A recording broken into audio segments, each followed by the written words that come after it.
Well, I started off in the shoe trade 27 years ago. I was working at JB Sports and I actually quit there, and I was sitting at home one day during my dad's dinner break.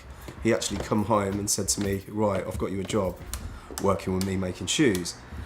I was not happy about it whatsoever, and he took me to the factory that he worked at, and I started in the closing room, and I was the only male that was working in the closing room. And me being 15 at the time, it was, quite embarrassing to start off with, because all these ladies would come up to me and pinch my cheek saying, don't you look like your dad? My friends kept on calling me an elf. I didn't listen to any of that. I mean, a lot of my friends are actually jealous of what I do now. My name's Scott McKee, and I am a master bespoke shoemaker, and I am now the factory manager here at Trickers. There's 265 constructions, give or take, all depending on the style of the boot or the shoe. There's 7 rooms, there's 3 floors to our building. Every job in the shoe factory has got its own personality. My name is Richard Magombo. I am a leather checker. After working in the leather processing for about 25 years, the operation that I do is the beginning of a production line. And the quality starts there. I know the leather comes in with the quality. So if I don't do a good job, everybody else won't do a good job. I'm looking for surface defects, but I'm also looking for natural defects. These natural defects will be like veins and also growth marks, sometimes tick bites. Yeah, after I've checked the quality, depending on the style, I'll issue into the clicking room for the clickers to do their work. There's 2 ways that we click our leather. We click with press knives on a big heavy duty press machine that cuts out all the individual pieces. We also got our hand clickers. Everything is purely just cut by hand. I used to work in the bespoke department, so I already understand all the processes involved for a fully handmade shoe. It's really good to know what processes come beforehand and what processes come afterwards, in order to ensure that you are doing your job to the best you possibly can, and you understand what limitations will, or what defects, if you choose to include it in your job, how they will affect future processes and what will happen. As in, if you cut your current components in the wrong areas or the wrong direction, it's going to cause an issue when you come to lasting them. The toes are going to be too big, the sides are going to be lasted too tight. If you cut in suede, if you cut it the wrong way, you're going to get a nap difference. So it's all about knowing how to do your job to the best you can, and the person before and afterwards, to understand how you can make it easier for each person down the line. It goes on to the closing room, where all the individual pieces are stitched together by all these fantastic ladies to create the upper.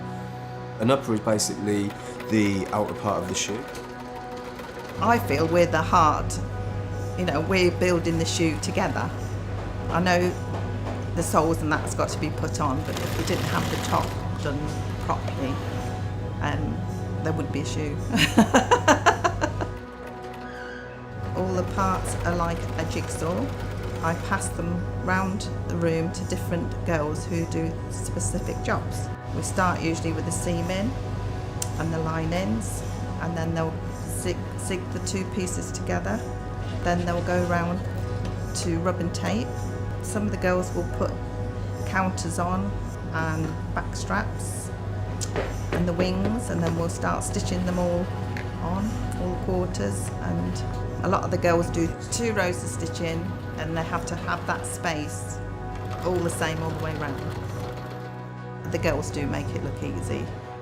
I don't feel like a supervisor, I just feel like one of the girls. To me, the room feels like a little family, you know, the closing room family. As it comes from the closing room, it goes into the lasting room, where the upper is pulled onto either a plastic or wooden last. My name's Aaron. I've been at Trickers, it was coming up 17 years. My current position at the minute is bottom floor manager, and I also oversee, obviously, all the repairs department. The uppers come down from the closure room, we'll get the tickets, we normally marry the tickets up with the uppers, and then what happens is we'll obviously look at the ticket, we'll get the insoles out and the lasts out, and then they'll go around to tacking on, where the insole gets tacked on to the last. From back map holding, it goes to toe lasting, side lasting. Predominantly if you had a Borton or a Stowe, you know, our most iconic range it is, we'd line the laser up on the actual punch-in and make sure obviously they're dead straight. It's got each individual arm, so you can pull it down one side or the other, depending on how it sits or how they've been closed. We go from a 5 fit in to a 6 fit in to a 7 fit in. We have round toe, we have a chisel toe, we have a knuckle toe. You name it, we've probably got that last. From there, it'll go round to the tapping and blowing section, where we're just going over it, make sure it's tight down to the wood, and then it'll go to bagging and obviously onto Ray. My name's Raymond Byrne. I'm the main welt sewer here. I started in the shoe trade 1979, believe it or not. Don't look that old, but I am. I sew the welt onto the upper and onto the insole, and then the sole is sewn onto the welt. Goodyear welted are the best shoes you can make, really. The welt is so important to our shoes because that means that as and when the customer is ready to send their shoes back for repair, it can so easily be taken apart. The thread is waxed with a hot wax. It goes through the machine with tension on it. The awl goes through, the needle goes through, takes the thread through, goes through the upper, through the insole and through the welt.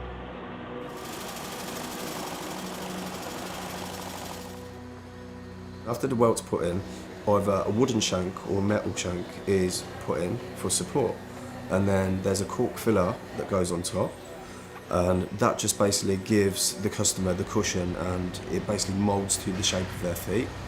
And then the sole is put on, and then it goes onto our sole stitching machine, which is obviously the sole being stitched through our Goodyear welting. We've got 2 sole stitchers. We've got one for our heavy work, our country boots and shoes, and we've got a sole stitcher for our light town shoes, our light wear. All of our light town city shoes, they'll be 10 stitches to the inch, so they're nice and fine, where all of our country brogues, boots, shoes, you know, the Stows, the Bortons, the Burfords, they're all 5 to the inch. We do our stuck-on units like the Vibram, the V-Light, the Morflex, they're 7 to the inch. Our ladies' stuff tends to be 7 stitches to the inch, and then obviously we've got the different colour threads, which obviously you need to change. So you could be, on the rack, you could change it 3 or 4 times, for instance. Depending on what kind of bottoms you have, if they're leather, they might need levelling, wheeling. If not, they'll go straight into the heeling room, where Michael will measure up, scale the bottom of the heels, put the heels on. After that, it goes down to the finishing room. I've probably made that sound a lot easier than it actually is. Well, my name's Jimmy Withers. I'm a supervisor, and I've been here around about 15 years. The actual shoe itself's got a shape to it, but we're finishing shape to the sole and putting a polish on it. Every pair of shoe is basically trimmed on our edge trimming machines, and it's all well and good doing one foot, but you've also got to get the other foot to match up with it, and it's so important to get this right. It's all done by eye. The more pressure you put into it, then obviously the more you take off. These machines, one slip, your finger is literally gone. You learn by your mistakes. It goes around the room and the sides get inked, stained, coloured, mopped up. The soles, they get scoured. Because it's got that rough look to it, we want to get a really nice high shine on the sole. So that's also happening in the finishing room. That's when you really see this pair of shoes come into life. The final room of our operation is the shoe room.